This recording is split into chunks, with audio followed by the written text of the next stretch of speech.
자, 대상관계에서 주요 개념, 제일 중요한 개념이 여러분 저번에 한번 복습하긴 했는데 대상관계란 무엇인가? 대상관계. 대상관계는 53쪽에 있지만 자, 첫 번째는 대상관계에서 제일 중요한 건 내가 관계를 맺고 있는 모든 사람들. 내가 관계를 맺고 있는 모든 사람들. 자, 그 모든 사람들에서 자, 모든 사람들과의 뭐가 내 기억 속에 저장되어 있는 것들이죠. 내가 관계하고 있는 모든 사람들과의 그 관계에서 내가 기억되고 있는 것. 그래서 저장되어 있는 것. 그래서 저장되어 있는 것을 우리가 주로 뭐라고 얘기합니까?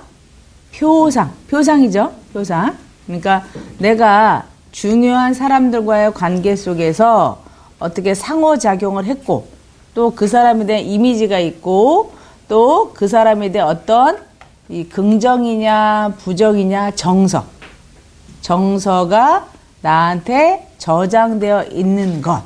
그래서 그거를 표상 개념이라고 하는데 표상에서는 중요한 게 내적 표상이 있고 외적 표상이 있다 그랬죠. 외적 표상은 뭐예요? 그냥 실제 그 사람의 모습이에요. 실제 그 사람의 모습이 외적 표상인데 자, 내적 표상은 실제 그 사람에 대한 나의 주관적인 것들. 예를 들면 엄마가 나한테 밥을 해줬어. 그러면 밥을 해주는 엄마 이렇게 되겠죠. 이거는 외적 대상이겠어요? 내적 대상이겠어요? 외적 대상이죠. 밥을 해주는 엄마. 자, 근데 주관적으로 나는 밥을 해주니까 엄마가 참 좋아. 이렇게 하면 되는데 또 엄마가 밥만 열심히 먹으라고 하니까 어떤 경우에는 밥을 해주는 엄마가 실제 대상이고 외적 대상인데 주관적으로 밥을 자꾸 먹으라고 하면 내적 대상이 어떻게 되겠어요? 싫어. 엄마는 너무 밥만 먹으라고 해. 뭐 내가 돼지도 아닌데 왜 이렇게 밥만 먹으라고 하는 거야. 그래서 그 엄마가 싫어. 그렇게 되면 내적 표상은 긍정이 아니라 뭐가 됩니까? 부정이 되겠죠. 부정이 되겠죠. 그래서 우리가 중요한 거는 외적 대상은 실제 그 사람의 모습인 거고 그 외적 대상에 대해서 주관적으로 긍정으로 느끼냐 부정으로 느끼냐 아니면 뭐 아무런 생각이 없느냐 이거에 따라 이것을 뭐라 그런다고요? 내적 대상 또는 내적 표상이라고 하니까 한 사람이 다른 사람과 관계할 때는 실제 대상인 외적 대상보다 무엇을 가지고 주로 관계한다고요? 내적 대상인 어떤 표상을 가지고 관계하고 모든 사람이 이 내적 대상을 의식과 무의식으로 가지고 있는데 어린 시절에 부모와의 관계 속에서는 의식이 아니라 어디에 저장되어 있어요? 무의식적으로 저장되어 있기 때문에 무의식적으로 저장되어 있는 그 표상을 우리가 찾아야 되겠어요? 그 상담자로서는 또 여러분이 좋은 어머니가 되려면 부모님이 되려면 내 안에 저장되어 있는 무엇을 찾아요? 무의식적인 대상표상과 또 뭐가 있습니까? 무의식적인 자기표상. 그러면 때때로 사람들이 제가 상담할 때는 이거를 제가 좀 많이 하는데 이래요. 최근에 어떤 그 상담 케이스가 있었는데 어떤 거냐면 직장이 지금 사회 초년생이었어요. 사회 초년생이었는데 자기의 그 바로 직속 들어간 지 얼마 안 됐잖아요. 직속 이 상사라 그래야 되나? 상사가 자기 힘들게 한다는 거예요. 그래서 내가 물어봤어요. 힘들어? 뭐가 힘드니? 물어봤더니 첫 번째가 이 사람이 자기를 좀 무시한대요. 그 다음에 또 일거리를 많이 준대요. 그래서 여러 가지를 이제 물어봤는데, 그래서 너는 그 사람을 어떻게 생각하고 있어? 너는 그 사람을 보면 어떤 느낌이 들고, 너만의 그 사람에 대한 어떤 그 생각이 들어붙더니 처음에 못 찾더라고요. 근데 한참 고민하더니 그 사람은 하면서 떠오르는 걸 얘기해봐. 그래서 이런 것이 대상표상. 그 사람은 한번 떠올라지는 거. 근데 첫 번째 그 사람은 일만 하는 사람. 그러니까는 일 중독적인 그런 사람으로 보여지고 있죠. 그래서 일만 하는 사람. 그 다음에 또 나를 싫어하는 사람. 자, 이런 것도 여러분이 누군가 관계의 맺음 속에서 그런 거를 이제 잘 찾아낼 수 있어요. 일만 하는 사람, 날 싫어하는 사람.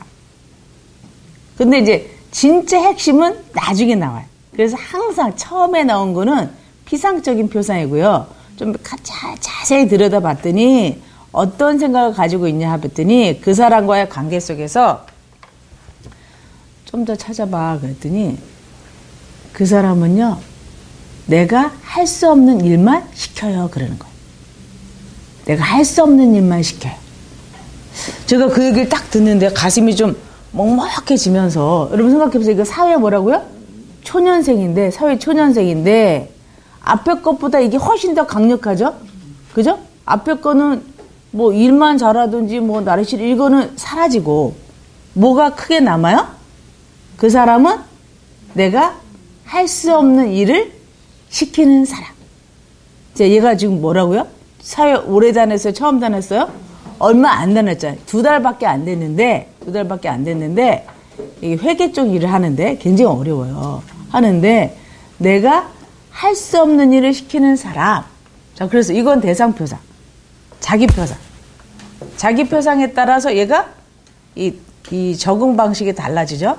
자기표상이 할 수 없는 일 시키는데 그래 까짓 거 뭐 할 수 있어. 이런 표상이 있는 애가 있고. 그죠? 할 수 없는 일을 시키는데 뭐야? 나는 못하면 어떡하지? 저 무의식에서 나는 못할지도 몰라.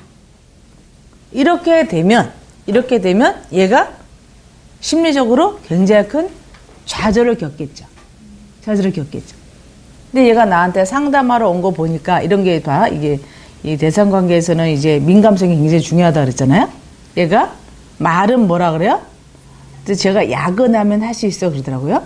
그래서 야근을 했어. 그랬더니 야근을 처음 했는데 첫날만 하고 내가 이게 뭐 하는 짓인가 싶은 생각이 들어서 둘째 날, 셋째 날, 넷째 날은 칼퇴를 했대요. 그러고 나서 저한테 상담을 요청한 거예요. 여러분 언뜻 보기에 얘가 그걸 할 수 있을 것 같아요? 못할 것 같아요? 못 해낼 것 같죠? 예? 예. 왜 못 해낼 것 같아요? 진짜 해내는 사람은 야근을 하든 뭐 칼퇴를 거기에 초점을 두는 것이 아니라 내가 이거 못할 것 같은데 저 사람 나한테 힘든 거를 시키는데 내가 해내야지. 그러면 성과 중심으로 가기 때문에 이 칼퇴나 뭐 야근이나 여기에 초점을 두지 않거든요. 내가 해내냐 못 해내냐에 초점을 뒀어요. 그래서 내가 너가 지금 실은 처음이잖아. 그러니까 누구나 이 힘든 일을 주면 이렇게 위축될 수밖에 없고 너가 아까 메모를 했어요. 메모를. 너가 아까 뭐라고 느꼈다고? 그 사람에 대해서 내가 할 수 없는 일을 시키잖아. 이렇게 여겼기 때문에 네 마음속에서 나는 이거 못할 것 같아. 이게 너를 이미 지배를 했다. 이렇게 좀 정리를 했습니다. 자, 이런 제가 말씀드린 것은 무의식적인 표상은 이렇게 표면적에 있지 않기 때문에요. 하나 걷어내고 2개 걷어내고 그래야지만 민마음에 그 표상이 발견되어지는 거예요. 근데 신기한 게 그러면 내가 할 수 없는 일을 시키잖아. 이렇게 되니까 뭔가 못할 것 같지만 신기하게 있잖아요. 자기와 이렇게 만나게 되면 그래서 네가 힘들어하는 거야. 그러니까 네가 아까 분명히 야근하다가 내가 그냥 칼퇴하지 그랬는데 네가 좀 더 시간을 내서 지금은 그 사람을 미워하는데 에너지를 들이지 말고 네가 그 일을 정말 할 수 있는지 없는지 한번 거기에 초점을 두고 해봐라 그랬어요. 근데 다행히 얘가 한번 해볼게요 그랬어요. 한번 해볼게요. 자, 그럼 여러분 이제 상담적으로 접근하면 근데 얘가 실제로 이거를 해보다가 못 해낼 수도 있고 해낼 수도 있잖아요. 그렇겠죠? 이때 상담자가 섣부르게 또 그래 너는 무조건 해낼 수 있어. 그러면은 무조건 해내지 못할 때 방어가 오든지 억압이 오든지 회피가 와요. 그죠? 상담자는 굉장히 현실적으로 이런 문제를 접근해 줘야 돼요. 그래서 내가 어떻게 했냐면 자, 2가지가 있다. 2가지가 있다. 맞죠? 여러분 상담자는 어떻게 접근해 줘야 된다고요? 현실적으로 꼭 접근해 줘야 돼요. 뭐 섣부른 소망이나 기대, 여러분 자녀들에게도 그렇게 하시면 안 되고, 자녀들에게도 뭐가 힘들다 하면 다 잘 될 거야. 응? 예수님이 너와 함께 하셔. 그러면 애들 있잖아요. 그것만 믿고 너가 친구랑 너가 하나님이 너와 함께 이길 거야 했는데 져봐요. 그러면 이게 쌓이는 거예요? 뭐가 쌓여요? 불신이 쌓여요. 불신이 쌓여요. 그러니까 어린애들에게는 오히려 실제적인 현실적인 접근을 해줘야 되는데 이게 청년이니까 몇 가지 접근이 있다고 여러분? 대안이 두 가지죠. 하나는 뭘까요? 하나는 진짜로 그거를 해내는 경우. 진짜로 해내는 경우. 열심히 했더니 해내는 경우. 두 번째는 열심히 했지만 다 못 해내는 경우. 이 두 가지를 제가 정확하게 찝어줬어요. 그러니까 네가 야근을 하든 아니면 다른 사람 도움을 받든 네가 그 어려운 프로젝트를 네가 해냈어. 그럼 얼마나 뿌듯하게. 그지? 뿌듯해. 근데 그것만 있겠니? 두 번째는 뭐가 있어? 열심히 했는데 다 못했어.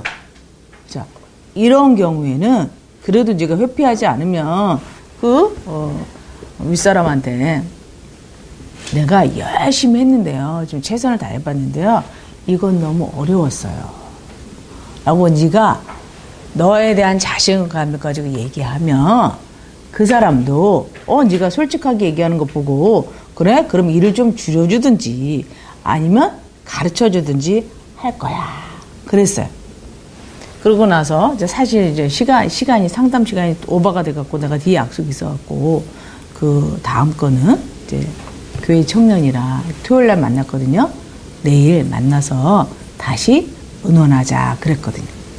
그래서 그 다음날 어저께 예배 때 봤거든요. 예배 때 봐갖고 어떠니 그랬더니 표정이 이미 올 때마다 이렇게 쭈그러져 왔는데 표정이 밝아져서 뭐 상담 더 안 해도 되겠어요 그러는 거예요. 네? 자, 잘 보세요. 무의식적인 표상을 찾아주지 않으면 아까 얘는 뭐야? 이 사람이 자기를 무시하는 거야. 나를 싫어하는 거야. 그 사람은 일 중독이야. 일만 해. 여기서 멈췄는데 진짜 얘가 힘들었던 건 뭐라고요? 내가 할 수 없는 일을 시키니까 내가 지금 너무 힘들다. 이거를 만나줘서 현실적인 대안을 찾아주니까 얘가 오히려 지금 1번의 경우 있든 2번의 경우가 있든 내적인 힘을 자기가 찾게 되더라 이 말이에요. 그래서 우리가 중요한 거는 표상은 의식적인 것도 있지만 뭐가 더 깊게 자리 잡고 있다고요? 무의식적인 것이 있기 때문에 시간을 잘 들여서 이거를 좀 해결해낼 수 있어야 됩니다.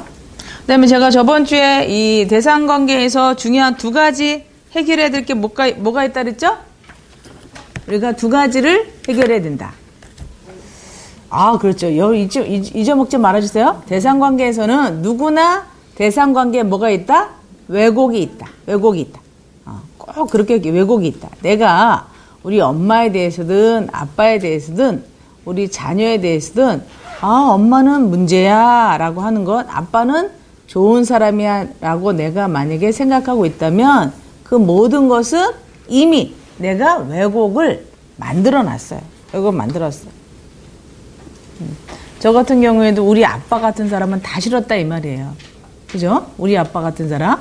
그래서 봤더니 우리 아빠 같은 사람을 좋아하는 사람도 있다는 거죠. 제가 또 저번에 딸하고 아들 이렇게 얘기하면서 내가 어떤 타입을 좋아하는가 봤더니 집에 가서 생각해 봤는데 제가 강의하고 나서 만약에 내가 우리 아들 같은 타입을 좋아한다 그랬잖아요. 여러분 우리 아들 같은 타입이 어떤 타입이라고요? 네, 뭐 이렇게 그냥 따뜻하고 수용적이고 그러잖아요. 근데 뭐가 부족해요? 체계성이 아니고 말은 잘하는데 결과는 없고 이랬다 그러잖아요. 나 이런 타입 좀 실제로 얘가 이제 실제 내 남편 그런 사람 만났는데 5년을 살아봐.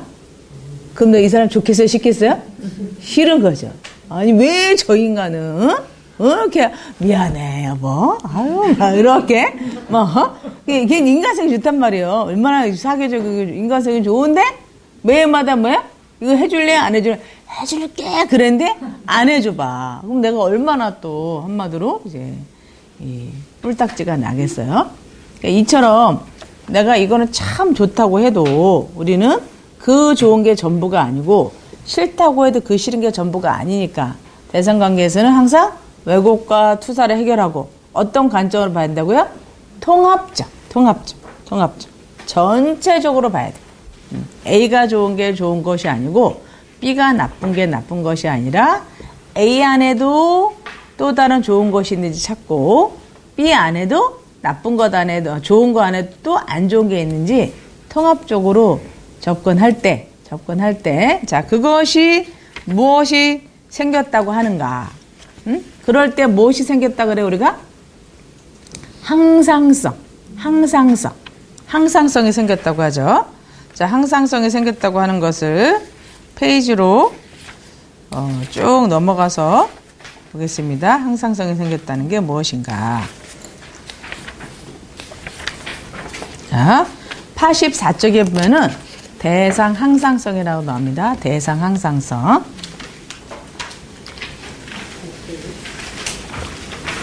(84쪽에) 쭉 넘어갔죠.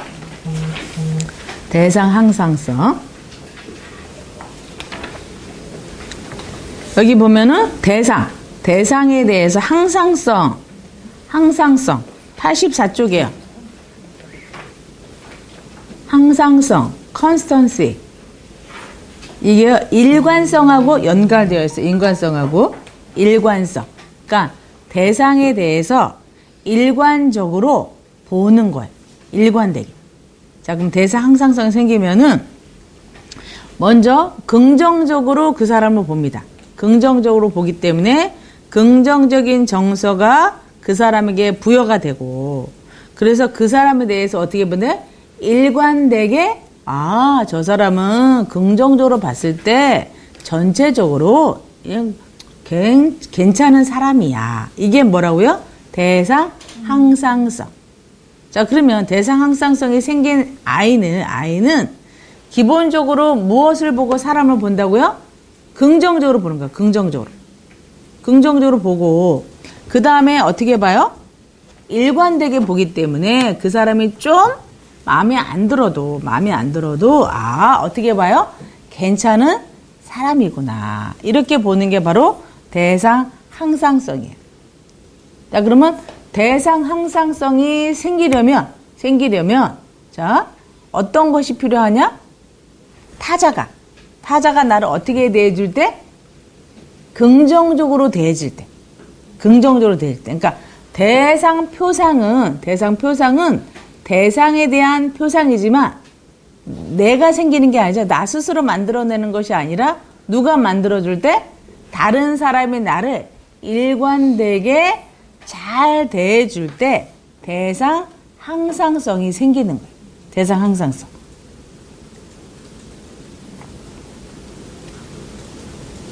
그래서 상담자가 이때 내담자에 대해서 항상 그 내담자가 부정적인 얘기를 하고 그렇게 해도 긍정적으로 대해줘야 되는 이유가 바로 상담자가 나를 긍정적으로 대해주면 그 사람이 내면에 조금씩 긍정적인 정서가 생기기 때문에 이 상담자의 역할이 되게 중요한 거죠. 자, 대상 항상성이 생기면 어떻게 됩니까? 자, 5번째 줄 볼게요. 이게 생기면 자신과 대상에 대해서 긍정적인 표상은 긍정적인 대로. 그러니까는 대상 표상과 자기 표상이 긍정적이 되고 부정적인 표상은 부정적인 대로. 자, 부정 표상도 생기는데 이 표상이 긍정과 부정 둘 다가 내 안에 자리 잡게 된다는 거죠. 자리 잡게 된다는 거예요. 근데 우리가 실수하는 건 뭐예요? 긍정적인 것만 약간 좀 신경질적으로 아주 집착적으로 원하는 사람이 있어요. 여러분 죄송하지만 그런 사람이 조금 사실은 좀 조심해야 되는 사람이에요. 내 주변에 여러분 다 결혼하셨으니까 결혼 안 했다면 여러분 나중에 딸이나 누구 할 때 너무나 나의 긍정적인 것만 보려고 하는 사람은 뭐가 안 돼 있는 거야? 통합이 안 돼 있는 거예요. 그러니까 여러분 거꾸로 내가 통합이 되려면 내 주변 사람이 내가 보기에 부정적인 것이 보여도 뭐 어떻게 봐야 돼요? 에이, 부정적인 것도 있지 뭐. 사람이 어떻게 부정적인 게 없겠어. 이렇게 볼 수 있는 힘을 키워주는 게 진짜 성숙하게 만드는 비법인데 보통 사람은 어떻게 하려고 그래요? 부정적인 것을 없애려고 합니다. 부정적인 것을 없애는 것이 병리적 발달에 속하는 거예요. 병리적 발달. 그래서 이때 우리가 그 유명한 좋은 엄마는 어떤 엄마라고요? 좋은 엄마는 좋은 것만 주는 것이 아니라 뭘 준다고요? 아이에게 좌절을 주는 거죠. 아이에게 좌절을 준다는 거는 어떤 의미를 가지고 나는 엄마가 너무 마음에 안 들어. 나는 엄마가 싫어. 이런 개념을 애가 좋은 엄마 안에 나쁜 엄마를 동시에 같이 가져야 될 때 대상 항상성이 생기는 거예요. 대상 항상성. 이게 너무나 중요한 개념이니까 여러분이 이 개념을 잘 이해해 주셨으면 좋겠습니다. 자, 대상 항상성이 생기면 그 다음에 뭐가 생겨요? 그 다음에 자기 항상성. 자, 자기 항상성은 뭘까요? 대상 대신에 자기라는 개념만 넣으면 되겠죠? 자기 항상성은 뭘까요? 자기에 대해서 긍정적으로 보고, 그 다음에 또 뭐야? 일관되게 내가 참 괜찮은 사람이야. 괜찮은 사람이야. 이게 자기 항상성 개념이 되겠습니다.